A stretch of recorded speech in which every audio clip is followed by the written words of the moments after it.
Kini nga bagyo nga peti unyang nga kusuga, no? So naghapon tay gamay nga kahayag may gala nga makita. Pinagi ni nga to ang pagtan-aw ato mga kinayahan, no? I hope dili ni mga guba sa bintao ni nga to mga kinayahan nga nindot kayo, no? Kini ato mga tourist destination bigadalino nga maagian unya, no? Maagian unya atol sa kining pagsudyod sa bagyo, no? Bagyo. I hope nga dili ni mga guba intaw ni nga to ang mga kuan ni ato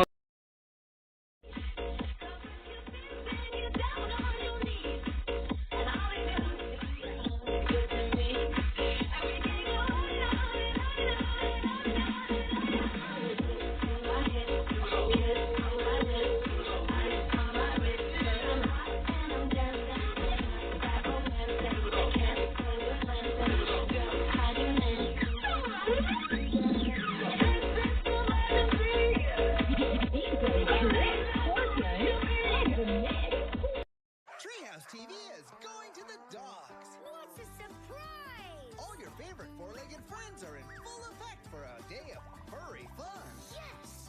Yes! Oh yeah! Plus a special appearance by Disney Junior's Bluey. So busy. The fur is really going to fly on National Dog Day. Continues on Treehouse. Also streams on Stack TV.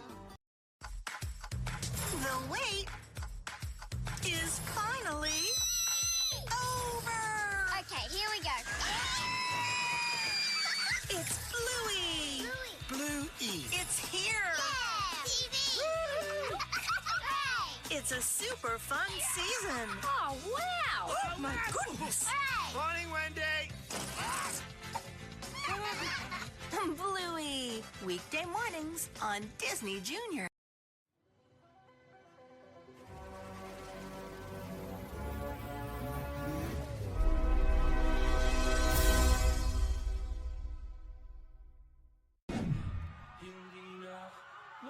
Mula sa loob ng bahay ni Kuya hanggang sa outside world, bumuhos ang emosyon ng latest duo evictee sa PBB Celebrity Collab Edition na sina Shuvi Etrata at Clarice de Guzman, aka Shukla.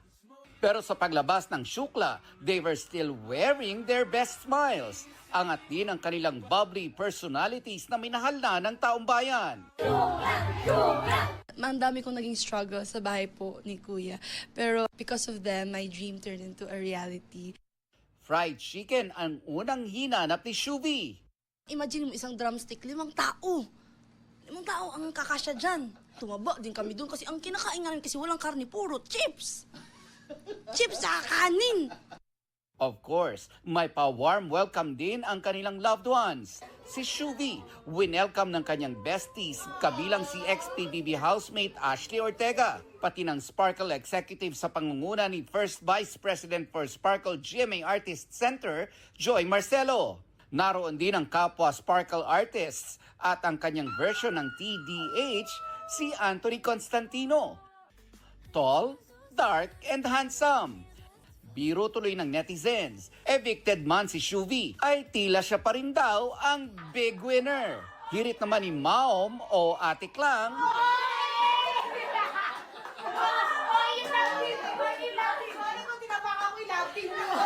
pero ang island ate ng Cebu di na napigilang maging emosyonal nang makausap via video call ang kanyang pamilya.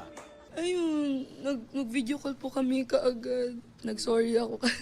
Nung lumabas po ako, nasaktan lang po ako na hindi ko po nagawa yung promise ko sa kanila na maging big winner. And, yun. Pero, naging masaya naman po sila sa akin and naging proud naman daw po sila sa akin. Full support din kay Shuvi si GMA Network Senior Vice President Attorney Annette Gozon Valdez na tinawag siyang big winner. Nawala man si Shuvi sa PBB, mapapanood nyo naman siya sa Encantadia Chronicles Sangre kung saan gaganap siya bilang si Veshtita. I'm very excited. We've been working hard for this 2 years even para po pagandahin ang show na to para sa inyo. Encantadix! Ito ang unang balita. Nelson Canlas para sa GMA Integrated News.